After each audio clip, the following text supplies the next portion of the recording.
Oh, welcome to my Hebrew channel, Miela Baraika, and today we're looking at Psalm 126. Psalm 126 is a Shir Ma'alot, that is a song of ascents or a song of steps going up. Ma'alot are upward going steps. Yedorot would be downward going steps. You find those in Nehemiah, but Ma'alot are the ones going upwards. These steps were uh, in place on the roads going up to Jerusalem, also going up the steps of the temple, going into the temple towards the temple courts. And the pilgrims, when they would be arriving at Jerusalem, would sing these. This is a package of songs then that were sung along the way. Many of them are victory of God's blessings. So these are very positive looking type songs that the pilgrims would sing as they approached Zion, as they came to worship the Lord. This is the kind of songs that they would bring with them as they approach the presence of the Lord. So often quite positive type songs with some very nice messages. Psalm 126, of course, one of them. It affirms Jehovah has done great things. This is what appears twice in this psalm. So it's one of the reasons I picked it as the main theme of this particular psalm. And when Jehovah restored the fortunes of Zion, we were like those who dream. Then our mouth was filled with laughter and our tongue with shouts of joy. Then they said among the nations, Jehovah has done great things for them. Elah. Shir HaMa'alot, that means a song of ascents, songs of the steps going up. It's a feminine plural here with an article in the front. Shir HaMa'alot, the steps going up. Steps that were going up towards Jerusalem, steps that were going up towards the temple, towards the temple courts, where, of course, the pilgrims would gather to sing praises to Jehovah. These songs are often very positive, like I said in the introduction, because they were preparing the hearts for the pilgrims to worship for Jehovah. So some of these remembered events of Israelite history. This one remembers the return from captivity. So this word here, captivity, those who, Shivit. Vishu Yehovah et Shivat Sion Ha-Yinu Ke-Holmim Az Yemale Shihok Penu U Lishonu Rina Az Yomarug Bagoim Higdil Yehovah Lashot Im Eila. As or when restored, Jehovah. At Shivit, these are the fortunes of Zion, but also the captivity of Zion, this Shiv. We're going to see another version of this word coming just past the halfway mark in our psalm. And it has an interesting use there. It has an interesting use here too. So, at Shivat Sion, the fortunes of Zion, the captivity of Zion. He Ninu, we are. This is first person plural suffix form of the verb haya, to be. We were like, we were ke, like is as holim, those who are dreaming, holim. This, incidentally, will be changed out to a different word later. We'll catch that. When we see this verb again, we'll just look for a different word at the end after that. Az Yamale is when, Yamale Hazok, when they were full of laughter. Pininu, it's our mouths. Lishonenu, and our tongues. Rina, our shouts of joy. Lots of happiness in our mouths and on our tongues. So that's Fen and Lishon. So Pininu, Velishonenu, Rina. As, just such as, then or when, Omru, Begoim, as they would say, or as they are saying, among the nations, in the nations, among the nations. Then they said among the nations, plural form here of Yomer, very well known verb here, of to say. Okay, as Yomaru, Begoim. Hegedil, causative with a hifel, starting out here with the hey, with the hirik. Higedil, this is great things. God is doing great things. Higedil, Yehovah, but God is great things. Yehovah, Leashot, in order to do. So great things the Lord is doing in order to do. This is whenever you see a lamed in front of a verb, it's going to be an infinitive in order to do it. Imeila, with them. Okay. Great things the Lord Jehovah is Lashot, in order to do with them or for them. And repeats itself again. Higedil Yehovah Leashot Imnu. So the other one was Higedil Yehovah Leashot Elah, and this is Higedil Yehovah Leashot Imnu. What the Lord has done for them, that's what the Lord is doing for us. So it's a nice swap as to where God's goodness and great things are going. Great things happen to them, great things are happening to us. So beautiful contrast there of the Lord freeing those who were in captivity and bringing them back to Zion. And here we are also returning to Zion to praise God's name as well. And if I told you at the start of the first verse, at the first part of the first verse, ha ninu, and then we are, shimhim. We saw in the first verse, we saw holohim, we saw the ones who are dreaming. Now we see holonim, we are the ones who are praising. We are glad, we are praising him, okay? Those ones who are praising us, we are then praising him. Rather than dreaming, we're now praising. Shua Yehovah et shiviteinu ke afikim benegev. Have a kativ kare. Kativ is the shin bet vav tau nun vav, so sort of here, and then shiviteinu. The change or the thing that the Masoretes kare would want us to do, rather than having the vav right here or reflexive form of this particular verb, we're going to have a more active form with the hirik yod. So, and this yod then requires this hirik, and so shiviteinu. Now, this then harmonizes with the first line in which they are returning. Now, if we take this one and take it with the kare, then the Lord is returning us. Okay, the Lord is restoring our fortunes to us. In other words, makes this an active verb rather than a passive verb. It isn't just that we are being restored, the Lord is restoring to us. If you do a word search on this particular word, this is the one that is most highly goes through the process of kativ kare. About half of them, I'd say, go through kativ kare. So, and the only change of the kativ kare is going from passive to active. So some of them are going to have hirik yod, some of them are going to just have a surik. So it goes to this one. In this case, the surik went to hirik yod, and so this made this from a passive out to an active. So Jehovah is the one that's restoring us. Makes more sense, I would say, in the passage. But it also, the passive form would work. Okay? Shuvu Yehovah et Shivunu. Our own restoration. Okay, seems a little bit more human centered at this point if you just use the kativ. But if you use the active form here, it's something that Lord is doing for us. Okay, Shuvu Yehovah et Shiviteinu. Okay, Afihim Benegev, as the streams of the Negev, of the streams of the south.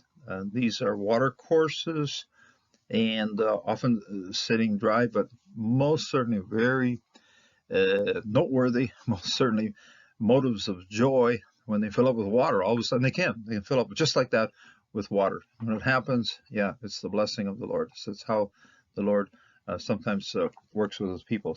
Suddenly we're, can be living in a very parched land, but then suddenly Lord showers us with his blessing. So this is what the reference here to these live streams of the Negev. Those who sow in tears shall reap with shouts of joy. He who goes out weeping, bearing the seed for sowing, shall come home with shouts of joy, bringing his sheaves with him. So this is the sowing ones, okay? Ha-zorim, Be ding'a, with tears. Berina yekutsru, with joy they will be harvesting. Those who are sowing within tears, they will be harvesting with joy. Haloch yelech. This is a sequence of halach, okay? Haloch yelech. Beko nitzeh mitzech hazera. Those who are walking, or going out, who goes out, bekoch, with in a tears and tears, notzeh, carrying, mezech, the valuable things, the seed, hazera. So, and it's going out with tears because it's understandable. Well, when you're going out and planting out in the fields, you're bringing food that you could have made into bread and eaten at home. You're taking it out there and you're throwing it out onto the fields. And of course, you're doing that with the expectation of a harvest, but it goes out in tears because it's not always a process that will work. Okay, you can be a total loss. So you're going out. Oh my! Now I have to do this. Let's do it. Okay, beko nase mezok hazera. That's how you're going out really with a lot of trepidation. But bo yabo, you return. Barina, this is third or fourth, I think about fourth time we see joy here. So joy is very much a key theme of this particular psalm. Berina noshe alumatav. You're coming back with carrying the sheaves. In other words, you go out with just simply seed, but you come back with lots of sheaves that you are carrying back, and the Lord has provided, and the Lord has been gracious because He has provided in abundance. So beautiful sense. But our lives often seem very restricted by all the work and the labor it takes to earn a living. But then at a certain point, Jehovah does share His blessings over us. I have here a manuscript, the handwritten, dates from about 1,000 years ago, and it's a Shir Hamalot. And it's interesting to see it when a scribe writes these things. Some things are a little harder to sort, some things are a little easier to follow. And first few times I read, I barely could figure this one out, but eventually sorted that one. Here we see an Az, okay, Az. And here we see the Az again. The scribe had repeated the Az in his copying, but he realized it, and they're always, when they copy, they always review. So in the review, they saw that the Az was repeated. How do you solve that problem? You just take an eraser or something, or a wet cloth or something. It's ink that's been painted on with a small brush, and you just wipe it away. Still wet enough to wipe away. And once the vowel pointing is gone off of a word, you're not going to pronounce that word anymore. So you have the word that you'll pronounce here, Az, but once it's here, no vowel pointing, you're not going to pronounce this anymore. So that's an interesting way of resolving that. A couple of dots here, just to provide spacing between, like Atna and Sof Pasuk. There's no need to indicate that. That's where spacing would be normal. But here, spacing would not be normal, so they stick a couple dots in to sort of provide continuity in this particular line. The circle that you see right here, that's an indication of the kare. I haven't put this word here is the kativ. What they want here is that this vav really should be pronounced as a yod with the hirik. So shiveteinu. Okay, shiveteinu. The kare is in the margin. I didn't put the margin in, didn't have enough room on this slide for it, but the margin has a yod here instead of the vav. Then, as I said, this particular verb does, I'd say about half the time it appears in the scriptures. There are some of the verses have it like 3 times that they will do a kere reading of this particular verb. So it's one that, and it's always, it is always swapping between an active or a passive form of the verb. Either it's you are returning yourself or the Lord is returning us. In this case, it is going from a passive form to an active form, shibiteinu. Incidentally, this one is also for harmonizing the verb we first see here. Okay, shibat and shibiteinu. This one does not have any a suffix on it. This one does here. Shibiteinu, he who returns us, and this one, he who returns. Okay, the return. So, okay, these are sort of the details we have here, and I'll give it a quick reading. Veshuv Yehovah et Shivat Sion Hayinu Keholamim Az Yamale Zahok Vinu Lishonenu Rina Az Yomaru Begoim Hagedil Yehovah Leashot Im Ela Hagedil Yehovah Ashot Imnu Hayanu Shimhim Shukha Shuva Bet Shuva Yehovah et Shiviteinu Ke Efakim Benegev Hazorim Demach Berina Yekatzru Hacholoch Yelech Bekoach Netza Meseg Hazera Be Bo Yabo Berini Nitza Elu Betav. And we have the reading in Hebrew, and the word explained how it's translated into English. In the New Testament, we find references to seed. Of course, the story of the sower is very well known. It appears in the Synoptics, Gospels, the Gospel, Matthew, Mark, Luke, and the sower goes out, sows. Now, there's some sorrow attached to that because a lot of the seed goes into the path or the weeds or hard ground or stones and so forth, and so it's lost. But there's enough soil, enough seed that falls into good soil to provide a good crop. And so, of course, a good crop provides a lot of joy and happiness. The Apostle Paul also had a reference to the sowing. He who supplies seed to the sower, bread for food, will supply and multiply your seed for sowing and increase the harvest of your righteousness. In other words, here, Jehovah is the one who provides us with the seeds of righteousness. And God, in a certain sense, that's the way it was with the sower. God was the one who was sowing, and the ground and the product that was coming forth was the fruit that was coming from our hearts.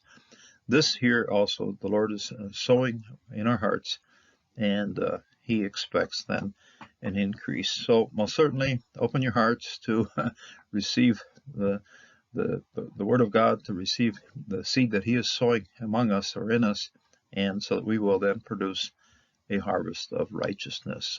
Most certainly, what God expects from us is a great harvest, a harvest that brings forth happiness and joy because of the righteousness that He is growing in us.